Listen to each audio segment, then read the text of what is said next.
It's still dark outside. A rooster crows, nothing else, no alarm, no sunrise, just that sound cutting through the pre-dawn silence. That crow woke people up for thousands of years, long before any clock existed. Think about that.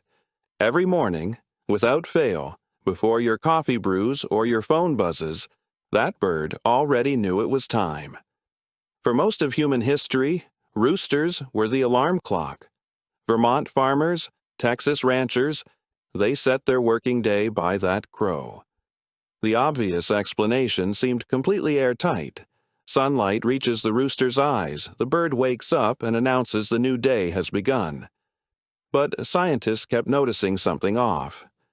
Roosters were crowing before any light appeared, sometimes 2 full hours before sunrise in total darkness. If it's a light reflex, why does the bird crow in pitch black, like a smoke alarm firing before any smoke appears? Look closer, and something breaks down. The light is not the trigger here, and it probably never really was the cause. What if the rooster isn't reacting to the world at all, and a built-in clock is running the whole show without signals? In 2013, Nagoya University researchers put roosters in a room, 12 hours of light, 12 hours of dim, cycling daily.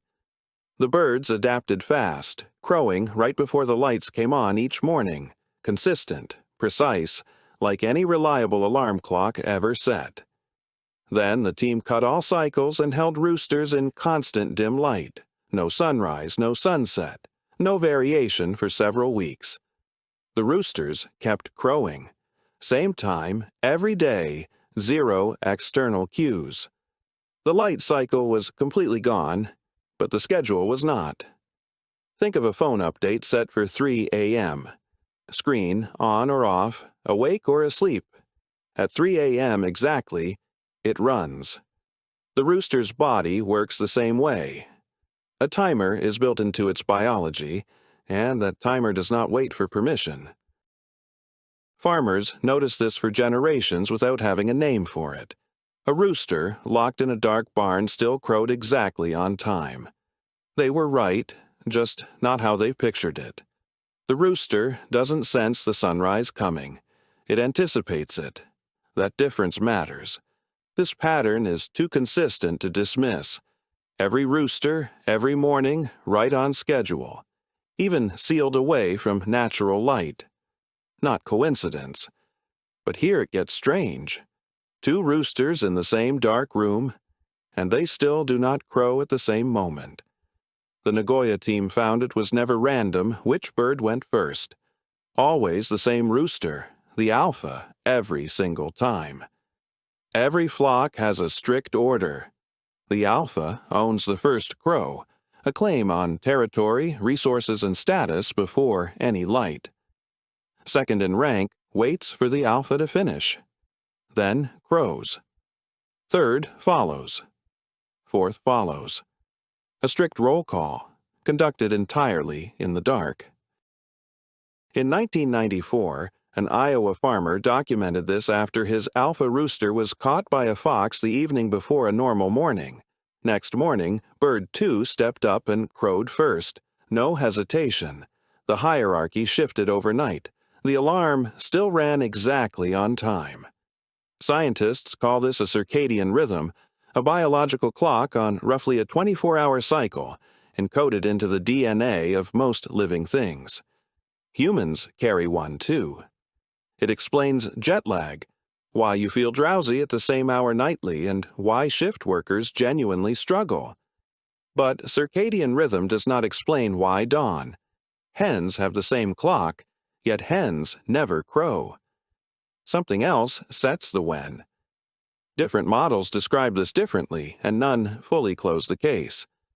The clock biology is solid. The dawn timing is still being studied. 2 competing explanations exist for the dawn window. They don't cancel out. They each illuminate a different part of the same puzzle. The first model is territorial. Pre-dawn is the moment before daily competition begins. The crow says, "I'm here. This ground is mine." The alpha broadcasts first and loudest. Subordinates follow in strict rank order. By sunrise, the social contract for the whole day is declared.